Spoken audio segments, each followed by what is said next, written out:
Late سے کہ ابھی پاکستان میں کوئی اچانک سے ریولیوشن ایسا آ جاتا ہے، لیٹ سے کہ آپ نے نیپال میں دیکھا، بنگلہ دیش میں دیکھا، سب جگہ دیکھا، آپ لگتا ہے پاکستانی حالات جس کے متعمل ہے؟ میں سمجھتا ہوں کہ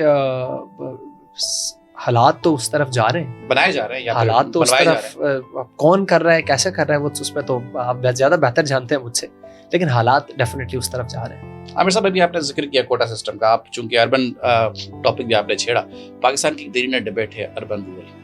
سندھ کے ڈومیسائل کا بھی تذکرہ آتا ہے، اور سندھ کے ڈومیسائل کو آپ چھوڑ بھی دیں کیونکہ سندھ کے ڈومیسائل کی تضحیق اور اس کی کیا کہتے ہیں اس کو کمتر ثابت کرنے کے حوالے سے پھر ہمارا مجموعی طور پہ چاہے وہ کسی بھی قطع نظر تمام مذاہب زبان سب سے ہم ایک ہی ہیں کہ ہم سب کو آپ سیکنڈ کیٹیگری میں شمار کرتے ہیں، بٹ سندھ کی اپنی ایک بہت بڑی ڈیبیٹ ہے، دیٹ از کوٹا سسٹم۔ آپ چونکہ قانون کے طالب علم بھی ہیں اور آپ کی ایک بات اچھی نالج بیس بھی ہے، آپ ذرا ڈیفائن کریں گے from a point of view کہ کوٹا سسٹم ہے کیا؟ جو سننے والے ہیں وہ میرا خیال ہے کہ بہت بڑی غلط فہمیوں کا شکار شاید ہیں، اور میرا خیال ہے کہ یہ ایک نقطہ ہے جس کو آپ کو جسٹیفائی کرنا چاہیے۔ کوٹا سسٹم ہے کیا؟ دیکھیں، کوٹا سسٹم نمائندگی ہے اربن اور رورل کی، جو دیہاتی علاقے ہیں یا پھر جو شہری علاقے ہیں ان کی کسی بھی جگہ پر نمائندگی، چاہے وہ سرکاری اداروں کے اندر ہو،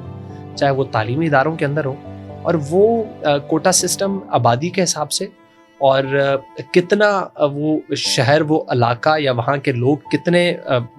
آج کے ماحول کے ساتھ وہ کرتے ہیں۔ میں سمجھتا ہوں کہ اس کوٹا سسٹم کو تعصبی رنگ دیا گیا سیاسی جماعتوں کی اپنی پولیٹیکل اسکورنگ کی وجہ سے، لیکن اس کا اصل مقصد یہ تھا کہ ہم تمام معاشرے کو ایک ساتھ آگے لے کے چلیں، کہ کہیں ایسا نہ ہو کہ اگر کوئی کسی ایکس وائی ریزنس کے فیکٹرز کی وجہ سے کوئی ایک علاقہ بیکورڈ تھا تو ان کو ہم پیچھے ہی چھوڑ دیں، ان کو معاشرے کے ساتھ آگے نہ لے کے چلیں۔ تو وہ اس کی انٹروڈکشن ہے، اور میں سمجھتا ہوں کہ اس میں کسی بھی سیاسی جماعت کو کوٹا سسٹم میں صرف نوکریوں کی بندر بانٹ نہیں، ہے، جو اس لیے نوکریوں کی گردی ہے، اس لیے میں نے مینشن کی ہے کہ یہ صرف نوکریوں کی حد تک نہیں ہے، یہ تعلیمی اداروں سے لے کر کس کی ذمہ داری ہے؟ چلے اگر عوام کے پاس ایک مس انڈرسٹینڈنگ ہے، مس پرسیپشن ہے، لیٹ سے آپ نے کوئی آئین سازی کی، آپ نے کوئی فیصلہ عوام پہ اطلاع کیا، اس کی جسٹیفیکشن، اس کی تشریح،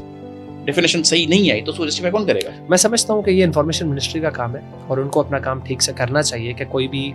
صوبائی حکومت کوئی قانون سازی کرتی ہے، خاص طور پر سندھ میں اگر کوئی قانون سازی ہماری حکومت کرتی ہے تو انفارمیشن منسٹری کا یہ کام ہے، اور ان کو یہ کام کرنا چاہیے کہ اس قانون کی صحیح انٹرپریٹیشن جو ہے وہ ہم تک پہنچنی چاہیے۔